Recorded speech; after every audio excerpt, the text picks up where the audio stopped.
Hello, I'm Louise Ogden, and while the Naked Scientist team take a break over Christmas, here's a special programme I've helped to produce on a technology called functional electrical stimulation. This technology, known as FES for short, allows people who have been paralysed from the waist down to row and cycle by stimulating their leg muscles with external electrodes. To lead us through the story, here's Michele Bononcini from the University Hospital of Heidelberg. Hello, my name is Michele Bononcini. What you're hearing behind me is the noise of an indoor rowing session.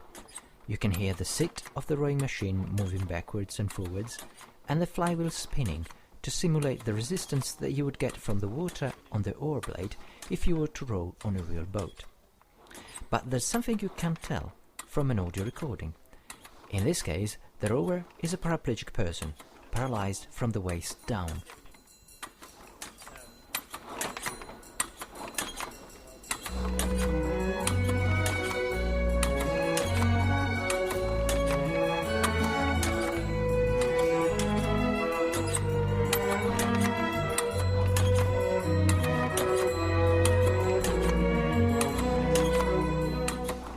In this audio documentary, you will discover how a technology called functional electrical stimulation, or FES for short, can be used to make paralysed muscles contract and enable paraplegic people to row on a rowing machine and cycle on a recumbent tricycle. You will hear some interviews recorded on a very special occasion, the first International FES Sports Day, held in Cardiff in the UK in 2006. This event brought together a small number of paraplegic rowers and cyclists from all over the world, as well as scientists involved in research on muscle stimulation technologies.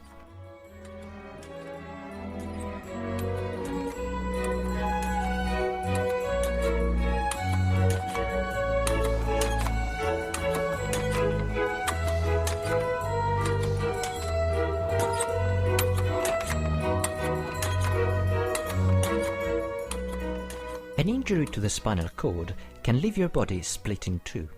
Your brain will be able to control the muscles of your arms and trunk as before, but will lose the connection with your legs. You won't be able to move them, and you won't be able to feel them either. However, even if that connection is lost, leg muscles do not lose their ability to contract. Hence, if stimulated with an external electrical signal, they can still produce a movement. Nothing like the powerful and well-controlled contractions that you could achieve before your injury, but still something that can be exploited for rowing and cycling.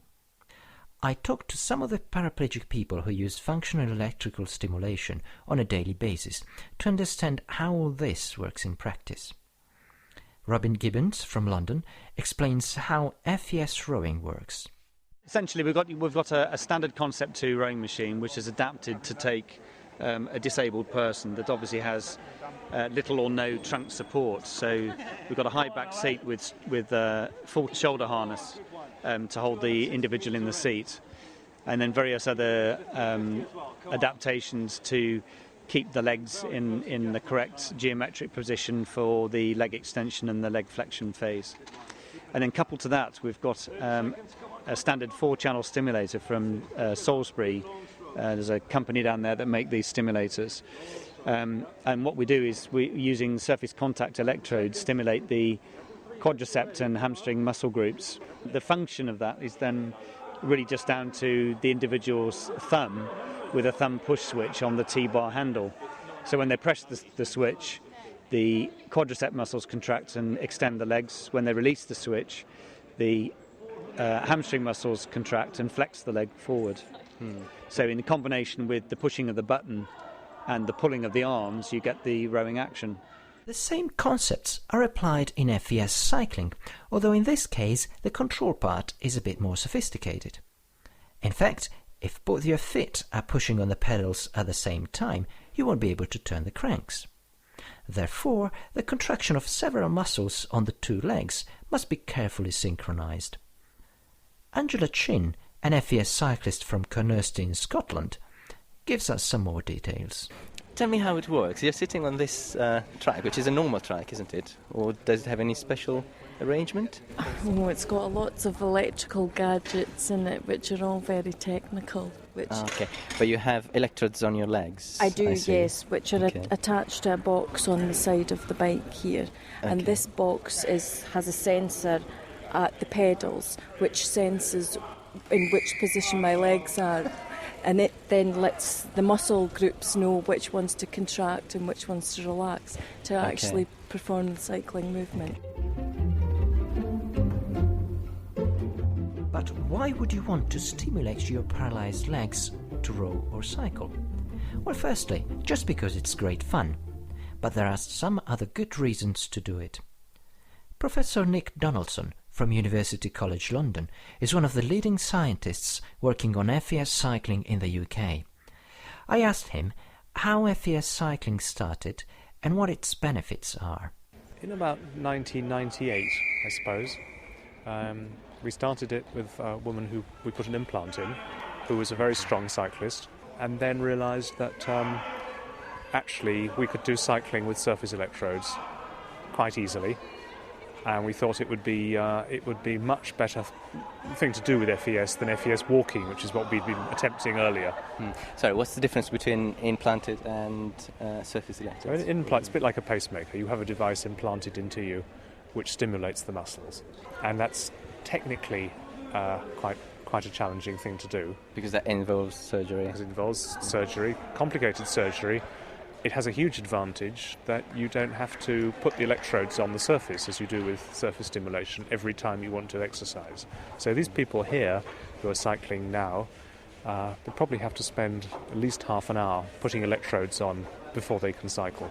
And that's a big hindrance to doing it, frankly. I'm sure they'd all agree. They have to do that. They have to be committed to doing it. Whereas if we had an implant for doing it, it would just be a matter of turning the transmitter on and starting. So it's a balance. But if we could show that there were, and as I think we have, that there are big health benefits and that this is an enjoyable thing to do, then the argument for having the implant is much clearer. What are the health benefits in particular? Cardiovascular exercise, which is of course very important. Big improvements to the legs. The leg muscles bulk up. They start off usually very wasted after spinal cord injury. So the legs look much better, and that's important. The circulation is better, and the bones get stronger again. Where do you think the FES cycling is going? FES cycling and FES rowing are the first two FES sports that we've got going. There's FES rowing going on here as well, and I think that people with spinal cord injury ought to have a choice of sports which they can do for pleasure and for health. Keeping your body in a good shape can be difficult for anyone. And if you can only move half of the muscles of your body and you have to rely on a wheelchair for mobility, it's even more difficult. I talked about this with Professor Brian Andrews from Oxford Brookes University. He's one of the fathers of FES rowing and told me why this activity can have a positive impact on people's quality of life. Well, we wanted to get the volume of exercise into the ballpark where there were significant health benefits in terms of risk reduction of cardiovascular disease and diabetes too. We know from the able-bodied literature that there is a threshold in terms of the intensity and the duration over a weekly period. So we thought we had to have an exercise that involved the upper body and the arms to bring in a bigger muscle mass. And the patient preferences were for rowing rather than cycling with a hand crank, which looked rather adapted for disabled people specifically. What about wheelchair sports? The patient spends their life pushing a wheelchair and transferring their body weight, and this tends to activate just one set of the shoulder girdle muscles. Those muscles become hypertrophied, and because they're stronger than the other muscles, they're subject to damage. And more than half of paraplegics have serious overuse pain in later life. When we looked at rowing, we looked at the activation of the muscles, and we found that the rowing activated a different set of muscles than wheeling. So there may even be a therapeutic advantage of rowing in that it may help to balance the strength of these two muscle groups.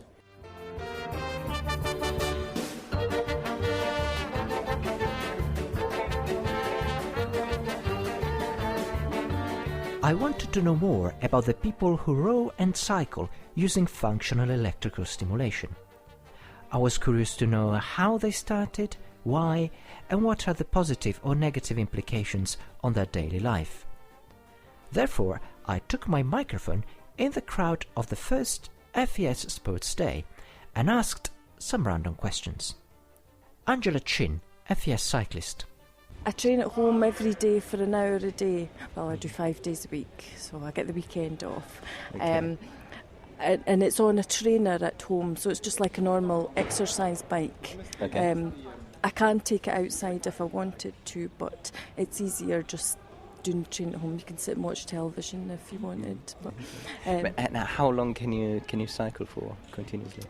I'm not very good. I mean, my muscles probably last about 15-20 minutes on a full load of cycling, and then I ease off a bit and I assist with my hands as well if need be. Moving your legs yes, with your hands. Yeah, but it's all about training, and the more I do, the more the muscles build up, the more I'll get to the stage where I can cycle longer without assisting. Well, that's the plan anyway. Did you ever manage to go outside and have a cycle outside? I mean, is that really a possibility, you think? Oh yes, definitely, yes. I'm hoping I've been a full year training on the bike now, so I'm hoping that this summer will be my first summer. I'm hoping to get out with the children and go out with them on their bikes and do a bit of cycling. And did you notice any health benefit? I feel great. In general. I feel great after having done. Well, you're doing an hour's cycling, an hour's exercise. I mean, this is the best way to get your heart pumping, so cardiovascular, this is just a great form of exercise. I love it. And how did you decide to start? How did you It was my spinal injury consultant recommended that I do this. I think it was because I was a housewife and had plenty of time on my hands, or so he assumed. I had plenty of time on my hands that I could spend an hour a day doing something like this, because it is time consuming. It's time consuming for me to get on it. It's not just an hour cycling, it's getting on and off the thing as well.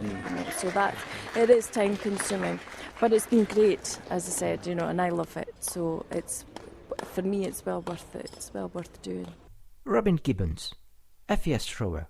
Theoretically, I suppose there's no reason why you couldn't row as long as an able-bodied person. I've done 10,000 metres now. It's really down to the stamina of the individual, really, whole body. How long have you been doing this for? 3 years now with Brunel University. Okay. And did you used to row before your injury? I did, yes. Yeah, not competitively, but for health reasons, yeah. How does it compare to that? It's a lot more frustrating because your legs are a fixed quantity. You can't change the speed or the power that your legs are developing. You have what you have. So the only way you can change the power generated on the machine is through your upper body by varying that. Thomas Hager, FES rower. There's nothing else really like it. If I'd say it's nothing else like the gym or the swimming.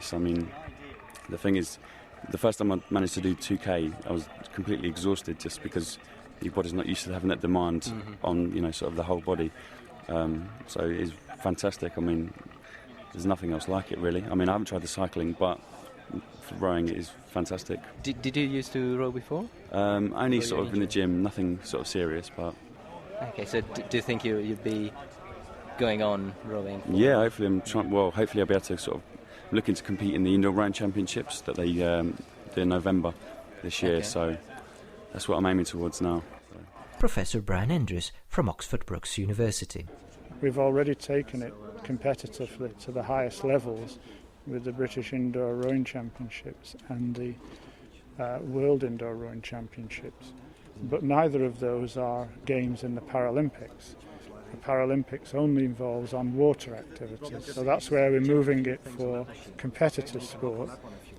For leisure activities, we hope to explore, getting people into fitness centres, getting people along to the big championships, the camaraderie that's involved in that. And for the health benefits, we hopefully one day will have these machines used by the people at their own home, at their own convenience. 3, 2, 1, go!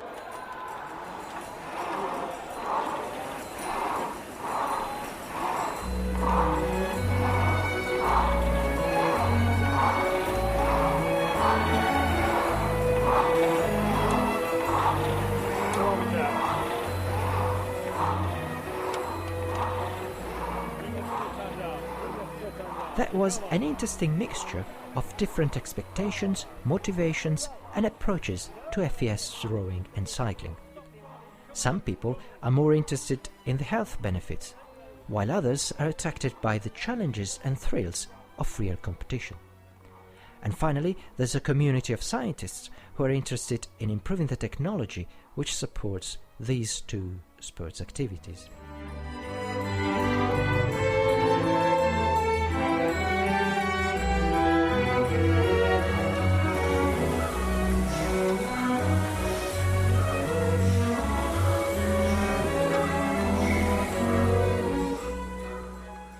I would like to thank all the people I talked to, even if their voices didn't make it to the final version of this documentary.